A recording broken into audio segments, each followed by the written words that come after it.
Hello again. Thank you very much for staying with us. We're now able to connect with our reporter, Jayed Leigh Paulse, who's joining us on the phone from Port Elizabeth. She's been covering the Timothy Omotoso trial, which resumes in the Port Elizabeth High Court tomorrow.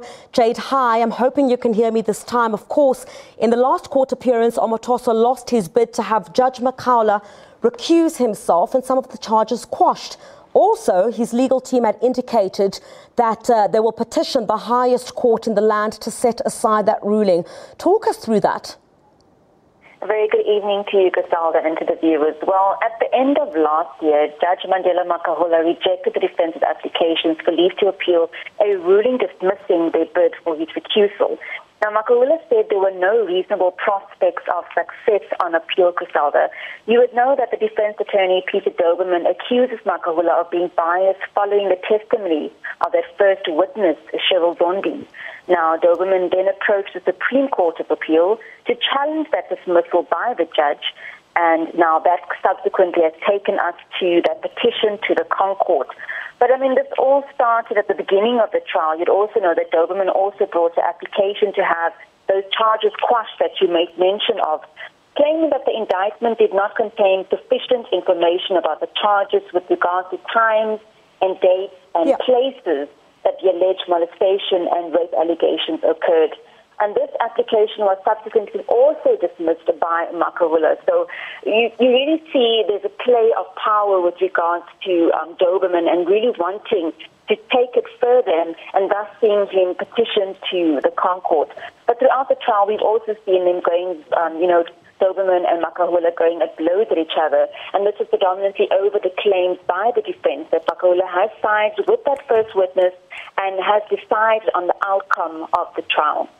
But it's going to be very interesting, Griselda. It's going to be interesting to see the outcome of that application to the Concourt. And should the Concourt deny the request, Omotoso and his two co-accused, Bukis Bosito and Usanda Sulani, will have to go through an entire trial looking up at Makahula as the man who will, in the end, decide their fate. Look, with so many delays there, Jayed, in this matter, there have also been some allegations that have come to the fore about alleged special treatment of Omotoso at the St. Albans prison in Port Elizabeth. Do you know anything about this? That's correct. Well, while the trial was delayed by those several appeals you speak of, there were also several allegations that surfaced.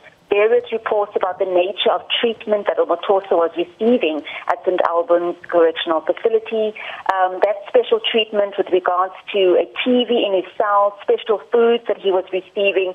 But Griselda, the Department of Correctional Services earlier this month also probed allegations that Omotoso was preaching from prison using his cell phone.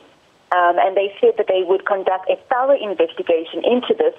But to date, that investigation is still ongoing, so we wait to hear whether they've come down or whether they've gotten to the crux of this matter.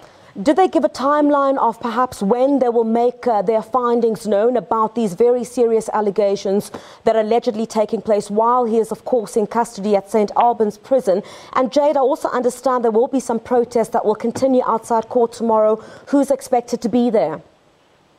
Well, look, these allegations actually surfaced within the first 2 weeks of January. So we were told that they would come back to us and give us a comprehensive report on the investigations that they're busy that's ongoing.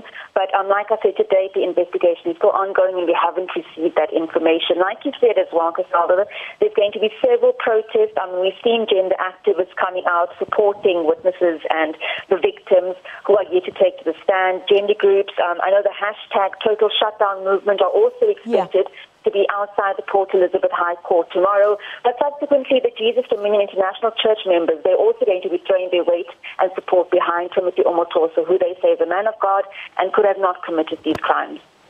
Jayed Leigh Paulse joining us on the phone there from Port Elizabeth. Of course, the trial of Pastor Timothy Omotoso continues in the Port Elizabeth High Court tomorrow.